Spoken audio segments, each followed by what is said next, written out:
All right, so a lot of people have been hitting me with this clip. A lot of people telling me to check this out, react to it. Apparently, first of all, shout out to the homie, big homie Jeremy Hatch. You know what I mean? Shout out to DJ Head and Elliot Wilson. Apparently, Glass and Malone called into their podcast and confirmed or said that Kendrick knew Drake had Ghostwriters since 2011. Let's see. This is my first I'm hearing it. Hey, hip hop always wins. Link in the pinned comment. Go grab that. I'm sending personal thank you videos to everybody who grabs them the next week. Let's go. Of when people actually knew Drake had any writers. We kind of didn't say it for sure last time, but at that time, were there rumblings that you knew of within the Cash Money crew that you knew he had people working with him, or it wasn't till later that? Now, if you don't know, Glasses Malone was signed to Cash Money. He's got songs with Lil Wayne and Birdman.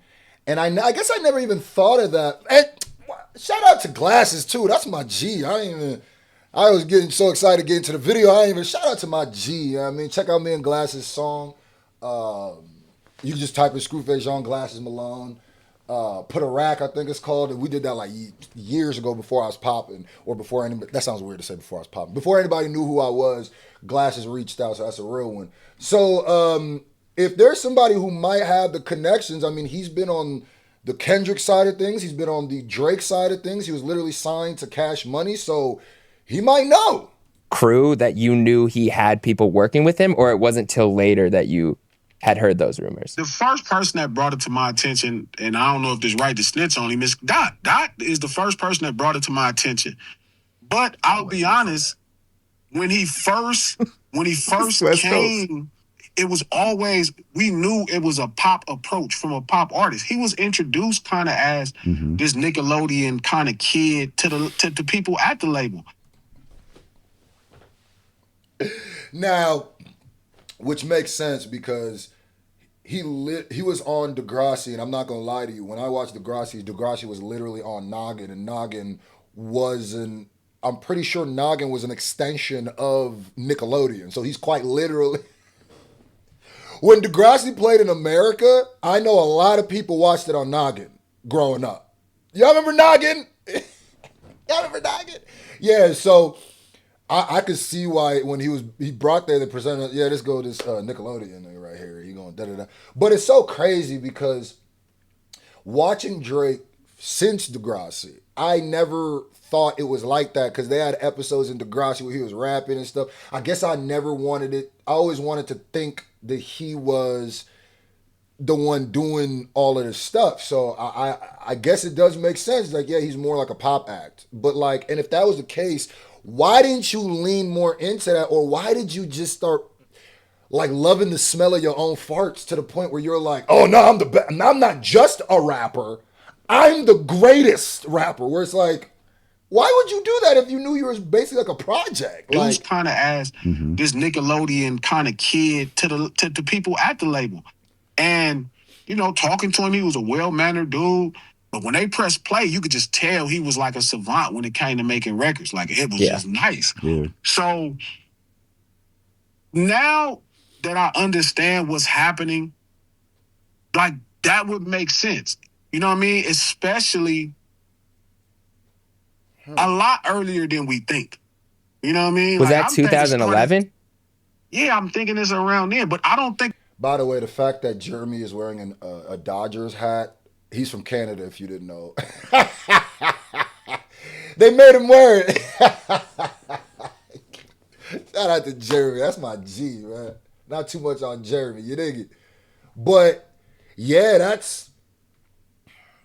And it makes sense because if you think about it, Kendrick's been talking about rappers with ghostwriters for a long time, right? If you believe the poetic justice theory, a long time. So, yeah, I'm thinking it's around then, but I don't earlier than we think. You know what I mean? Was that 2011? Yeah, I'm thinking it's around then, but I don't think it was. I don't think we would have had rumbles about it because we kind of always knew that he was a pop artist. You know what I mean? Like, not like he's a rapper, but he was a pop artist. His approach was an assembly line of how he made music that fit. Like, and he had a bunch of, he had a great team. 40 was fantastic. Boy, he wanted T minus. Them dudes were like fantastic. He said Drake was a class project with this team. Like, he had a plan and he executed, and his plan worked. But you knew that. Do you think Kendrick, when he said that to you, was he disappointed? Like, because basically, like, I've been studying this whole, like, was Kendrick... I wouldn't have to even hear Glass's answer. Kendrick was definitely disappointed. Kendrick has said numerous times in his music how disappointing it is. You know what I mean? And it's funny because when you watch, because obviously Drake was out and popping before Kendrick was. So you watch his whole career, you watch what he's doing, and you got to remember Drake really helped change the sound. He wasn't the only one, but he was like one of the main ones that helped change, like go from the gangsta era to more of the melodic, we're in our feelings, which is actually a good thing. It's not, there's goods and bads of it. But I would just want to think that he wrote it because, like, bro, you got to understand, like, So Far Gone, man, I had that on repeat. Like, October's very own. You know what I mean? Like, I had that. I don't think they're really ready for my wardrobe. I show up right before the show closed and blow the feet for my last 4 shows. I do one song and use 4 flows. She used to be a Christian before. Now all she want to do is shop at Christian Dior clothes. Like, I could do the whole thing. And I was a real Drake fan. So this is why, like, the last 2 years has just boggled my mind, brother. You understand me? Like, boggled them. I was even a person that when the ghostwriting stuff first came out, I said, man, who you don't know?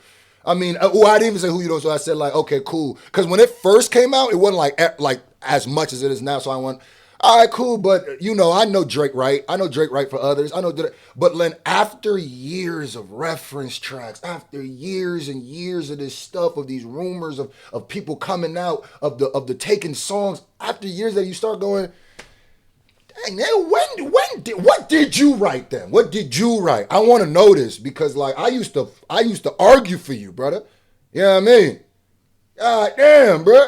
Like, because basically, like, I've been studying this whole, like, was Kendrick disappointed? Oh, hell yeah. Hell yeah. I called the nigga a liar. Mm-hmm. That's true. That's true. That's a fact. I didn't quite understand what pop meant, like what pop was. Like, now I'm like, God damn it, you know what I mean? It made perfect sense. But when he first said that, I was like, hell no, man. I'm watching this dude do his thing. Like, at that time, I'm still just kind of looking at him like somebody else at the label. You know what I mean? Like, shit, Tiger writing his own shit, Nick writing her own shit. Like, I'm thinking Cuz doing the same. And when Dot said it, remember, then I heard King Kunta. So I'm like, this is about Cuz. So when it came, you know what I'm saying? When it came out publicly, like when Meek kind of leaked it, and then I start asking around like all the back channel, I was like, oh hell. You know what I mean? Which I didn't really take credit from him because, I always kind of thought of him as like a pop artist. Like, And that's the crazy part because if you already looked at Drake as like a pop, it's whatever. But like to us who thought, like, bro, I was in the Drake generation. Like, I grew up listening to Drake. A lot of my, moments of my life are scored by Drake's music, which is why when I look at him now, and then it just feels like you've seen, like the scene, The Wizard of Oz, where like you see behind the curtain and you see that the wizard is just like some dude. It's what it feels like. You know what I mean? Them superpowers getting neutralized. Like, I swear to God, Kendrick, I don't know, bruh. I don't know what he knew. Like, obviously, I'm pretty sure he knew a lot. But, like, as the days, months, and years now go by from this battle, it just goes to show how right he really was. That shit is spooky almost. Like, at this point, as the years go on, I have less and less faith in Drake's pen. As the years went on, I had less and less faith. And then it started getting to the point where I went, nah, some of yo, especially as of recent, some of your better songs other people wrote.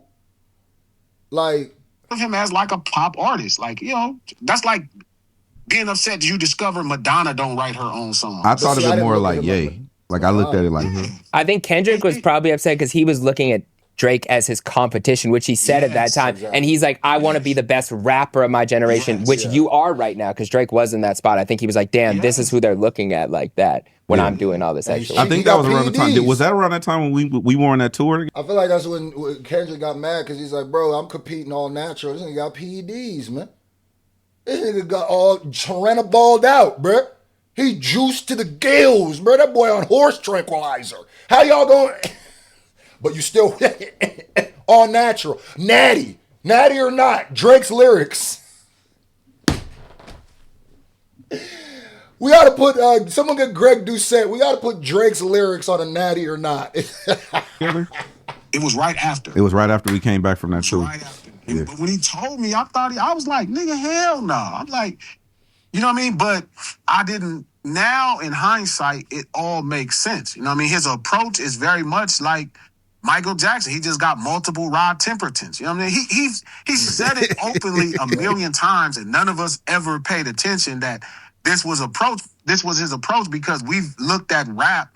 Rap has been so synonymous with hip hop over, especially Elliot, me, and our lives, bro. So, you know, since fucking Debbie Harry rapped on Rapture, everybody else that's been decent in rapping, you pretty much knew that they were kind of a part of hip hop, versus now where rapping is being used with all genres. And now their own rules. I'm not gonna lie.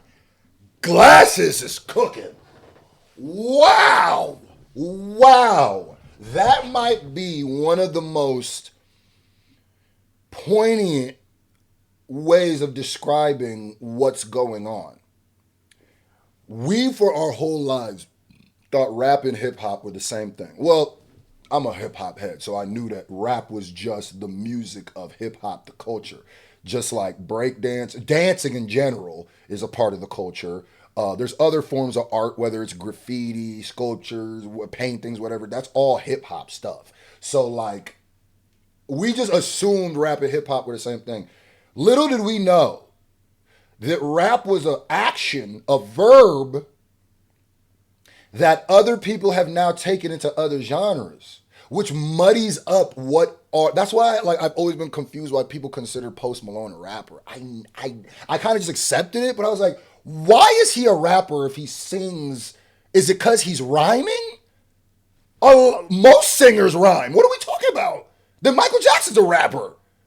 I've never understood that, but like, apply, you know, in that genre or in that. But seeing, when you separate rap from hip hop and see, that actually describes Drake perfectly.